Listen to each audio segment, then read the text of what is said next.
What innocent question that someone asked you crushed you a little. When I was 13, my mom got a divorce from a man who I can only refer to as a step monster.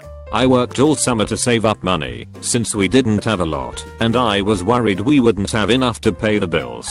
I ended up having a few dollars left over and wanted to buy my mom a gift, and she mentioned she needed a new watch for her birthday. I went to the jeweler and got a $100 gold Citizen Evo Drive watch. It was functional and it looked really nice. When I gave it to her, her first response was, "Thanks honey, did it come in silver?" I was crushed. Insult to injury, she started dating a guy around the same time, and he bought her a crappy silver watch. She ended up wearing his over mine 18 years later, and it still hurts when I think about it.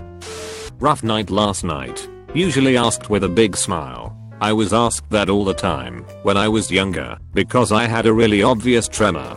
Thing is, I did not drink or do drugs at all, and I had no idea what was wrong with me. I was eventually diagnosed with Graves' disease and treated for it, but I still have a bit of a tremor. How are you handling everything? My notary public, who also happens to be my boss's boss, while notarizing my divorce paperwork. Completing a divorce packet with no help from an attorney can be a real pain in the ass, but at least it kept me focused on the bureaucratic bullshit nonsense part of it, rather than the fact that my 9-year marriage was ending. Turned out that, as soon as someone asked me sincerely how I was doing, the answer was not at all well. I went back to my desk and had a panic attack. I went to get a haircut for my fiance's funeral. It was Friday. He had died on Tuesday. My stylist, all bubbly, said, "It's been a while. The last time I saw you, you were just about to move in with your boyfriend. How's it going?" The word stuck, and I kind of rasped it out. Honestly though, her reaction was so wonderful. She was behind me and just put her hands firmly on my shoulders and looked me in the eyes in the mirror. No shock, no stupid platitudes, just silent, genuine empathy. The rest of the haircut was pretty quiet, but she did everything so, like, lovingly, and didn't make a big deal out of it when I cried a little. Last week, my son's therapist asked me how I was holding up with everything that has been happening, and if I was remembering to take time to care for myself while I was working on helping my son.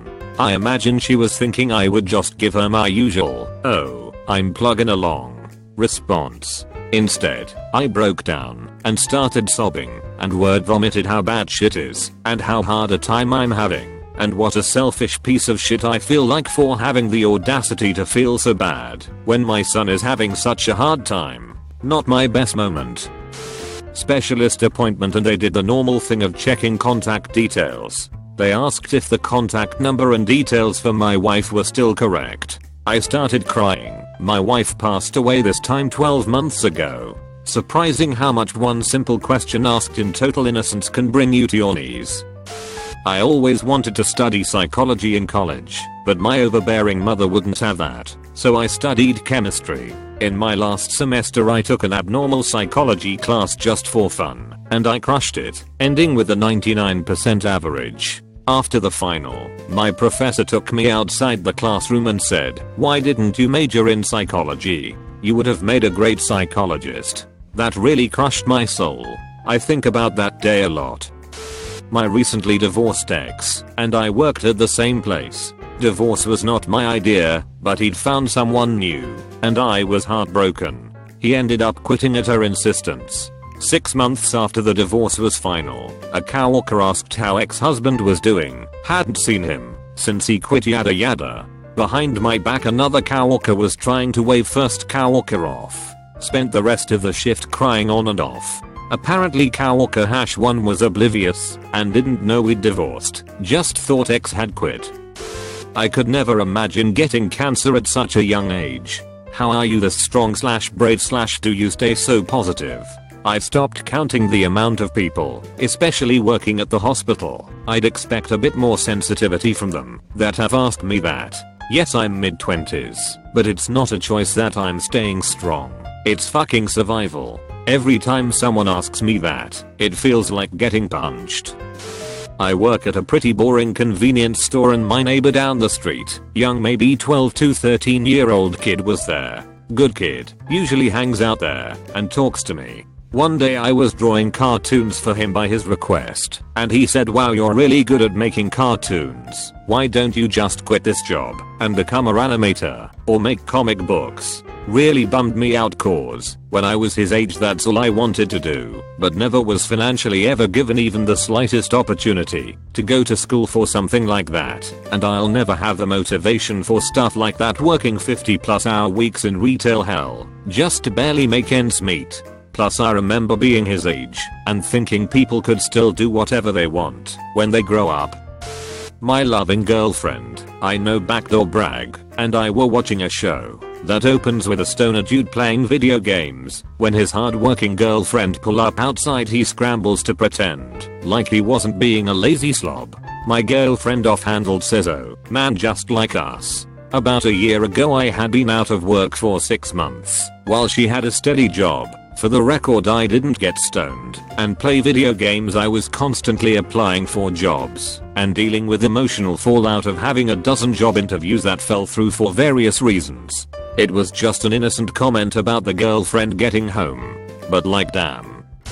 I teach first grade and was talking about how I've been married for 5 years. One student asked, how could you not have a baby by now? Not wanting to explain multiple miscarriages and IVF to a classroom of 6-year-olds, I said, being around all of you makes my heart so full that I don't think I have room in my heart for a baby. They all smiled. I smiled too. I've learned from my experience to never ask couples when/if they want to have a family. Fucking hurts. Back in 6th grade we were watching a film in my science class. Of course, my table took this opportunity to just chat. Don't remember exactly what we were talking about, but my friend finds out I didn't know the word vagina, knew the body part, just not the term. I didn't get to explain that to the table because his immediate response was, didn't your dad ever have the talk with you? I spent the rest of the period with my head down crying. My friend kind of freaked out. He demanded that no one at the table say anything sex related because he thought that maybe I was crying cause I wasn't mature enough to talk about that stuff yet. I told him later that night on RuneScape that my dad had been arrested about a year or 2 ago and that was the reason for my reaction. I'm 25 now and definition over it, lol, but at the time, that question destroyed me. It was good though, he was the first person I talked about it with and it brought us closer at the time. My son undergoing chemo and radiation treatment for a bone marrow transplant. People, meaning well of course, would always ask, how's your son doing? I'd always have to fake a smile and give some shallow hopeful answer, he's fine. He's a fighter, but deep inside the question crushed me every time. No, he was suffering. Teetered on the brink of life and death. He was not fine, and every time I heard that question I was reminded of it and had to swallow the pain. My son has since recovered, but it was a very tough time. I have a tattoo on my chest that's a song title of my favorite band. I had the tattoo artist do it in the font style of their logo. It's in a runic looking style font and says my own savior. The S in savior is kinda center of my chest. After about 3 years of having this tattoo now, someone at my new job last week cornered me asking what kind of S that is. Pretty much insinuating that it was some Nazi bolt S or something. I had to pull up a picture of the band logo to show it wasn't, but fuck, it still bothers me. I'm constantly hoping now that no one thinks I'm a Nazi asshole with this tattoo. You know how sometimes in Skyrim people just suddenly start asking you if you are sick, and it's kinda weird. Especially since I always play a wood elf, so I don't know what you look sick means. I get that. People will randomly ask me if I'm okay. Never when I'm in my wheelchair either. Just at random with nothing I know of to prompt it. Like, I thought I was. Until now. Thank you for being concerned about my well-being, but why are you concerned? Or this girl offering pedicures at the mall who leaned down to talk to me with her hands on her knees and ask me if I wanted to feel pretty. Then told my boyfriend, who was pushing my wheelchair, that they even do pedicures for them. My senile and racist grandma once asked me, in front of the rest of my entire extended family, oh, I was digging up some old photos from that trip to Arizona and you were about this tall. You used to be so cute. What happened? Like damn, I'm sorry, I'm in the best physical and mental shape of my life right now, but okay, just make me laugh it off and call myself ugly in front of people I care about way more than you, I don't. Yeah. I once asked a lady I was meeting for coffee what's wrong? In regard to her prosthetic leg. I meant what happened? We were getting to know each other, so the question wasn't off limits, but the wording, fuck me, the word wrong sent her off a little cliff. She kept crying and saying there's nothing wrong with me. Then she asked me to call her a cat because she wasn't ready for all this pressure. Her friend, who set us up, called apologizing next day. Turns out her friend had issues and just wasn't ready to date. I sprained my ankle pretty badly before my 13th birthday, and my dad wouldn't take me to the hospital to get a boot or crutches, so I was basically hopping around my house on my good ankle for my birthday. Seeing as how I couldn't really get outside or do anything, I spent the day playing video games. My dad said to me, "Seems like you've had a pretty nice birthday, despite the ankle. It's not like you would have done anything different anyways, right?" Made me feel like my dad didn't think I had friends or interests beyond video games. Some people were talking about how sex is a need and not a want. I told them that I'm 21 and have never had sex, and I'm still alive, and therefore it's not a need. Someone then asked me, "Why do you choose not to have sex with people you date?" Well, maybe it's because no one has ever dated me. Went to the doctors for a regular checkup, and they asked me if I went out with my friends, and I simply replied most are married and in other cities and the rest are working in other cities. I'm currently looking for a job, so when they come to visit we go out and catch up. To which she replied, "So, no friends." That definitely hurt. Worked at a special needs school as an aide right before my first semester of college. My usual classroom was mostly non-verbal, and those who were verbal weren't particularly coherent. One day my room was overstaffed and a class in the behavioral wing needed a sub. The difference between the wing I worked in and the behavioral wing was that the room I was in was filled with kids who weren't at grade level, while the behavioral wing had kids who were at grade level but were just mentally ill. So I didn't really know what to expect. The class only had 3 kids in it. One kid, had to be 8 or 9, was so sweet. Let's say his name was Larry. Larry was very polite, but very clearly had autism. At one point he was independently working on his journal, and I asked him what he was writing about. He explained that he was writing about how it was his dad's birthday and later he would get to have cake. Right as I was about to ask what kind of cake, he asked me, "Why do you have so many spots on your face?" For a second I was really confused.